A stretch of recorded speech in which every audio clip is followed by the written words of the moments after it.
ang Pilipinas ay pwede ring bumili ng Iron Dome Air Defense Missile System mula sa Israel.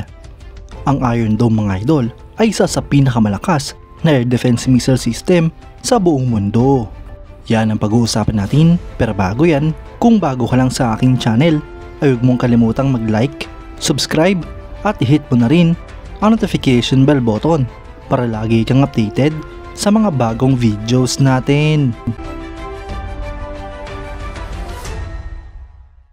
Dahil kaalyado sa ng Pilipinas ang Israel at marami na ring acquisition project ang nabuo sa pagitan ng dalawang bansa, ay maaari nga rin pong maging opsyon ng Pilipinas ang Iron Dome Air Defense Missile System na mula sa Israel.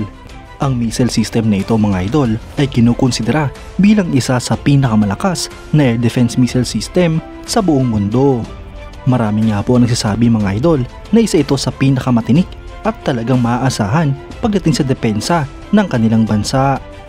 Ang Iron Dome mga idol ay isang Israeli mobile all-weather air defense system na dinevelop ng Rafael Advanced Defense System at ng Israel Aerospace Industries. Ang system na ito mga idol ay dinisenyo upang mag-intercept at mag-destroy ng short-range rockets at artillery shells na pinaputok mula sa distance na 4 hanggang 70 kilometers. Mula 2011 hanggang 2021, ang Estados Unidos ay nag-contribute ng total na $1.6 billion para sa Iron Dome Defense System. Nagbigay pa nga po sila ng karagdagang $1 billion na inaprobahan ng US Congress noong 2022. Ang Iron Dome mga idol ay diniklarang operational at initially dineploy noong March 27, 2011. Habang noong April 7, 2011 naman, ang system na ito ay successful nag-intercept ng rocket launch mula sa Gaza sa unang pagkakataon. Noong March 10, 2012 naman mga idol, nireport na ang system na ito ay nag-shutdown ng 90% ng mga rockets na nilaunch mula sa Gaza.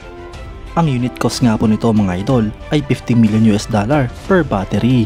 Ito nga po ay may bigat na 90 kilograms, may habang 3 meters at diameter na 160 millimeters.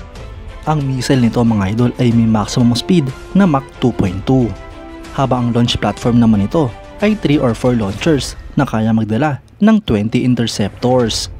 Sa kasalukuyan, ang mga military operators nito ay ang Azerbaijan, India, Romania, United States at Israel. Habang potential operators naman nga po nito ang Cyprus, NATO, Singapore, South Korea at Saudi Arabia. Ang system na ito mga idol ay dinisenyo upang mag-counter ng short-range rockets at ng 155mm artillery shells na may range hanggang sa 70 kilometers. Ayon nga po sa manufacturer nito, ang Iron Dome ay kaya mag-operate sa day and night at gayon din sa adverse weather conditions. Kaya nga rin po nitong rumisponde sa multiple threats simultaneously. Ang Iron Dome mga idol ay meron detection and tracking radar, battle management and weapon control at missile firing unit. Mga idol, isang magandang option nga rin po para sa Pilipinas ang Iron Dome missile system ng Israel. Ang air defense missile system na ito mga idol ay talagang subok na at matagal nang ginagamit ng ibang mga bansa. Dahil nga po sa magandang performance ito at durability, kaya't kinukonsidera ito bilang isa sa pinakamalakas at pinakamaasahang missile system sa buong mundo. Ito nga rin po ang kinakatakutan ng ibang mga bansa dahil walang nakakalagpas sa Iron Dome. Kung layunin nga po ng Pilipinas na protektahan ang ating bansa kontra sa mga banta nito, ay isang magandang opsyon ang Iron Dome dahil talagang maaasahan at subok na ang air defense missile system na ito. Yun nga lang mga idol ay medyo may kamahalan ang presyo nito dahil sa ino-offer nitong advanced na system. Kung ikukumpara nga po natin ang iba pang option ng ating bansa ay di hamak na mas lamang ang Iron Dome.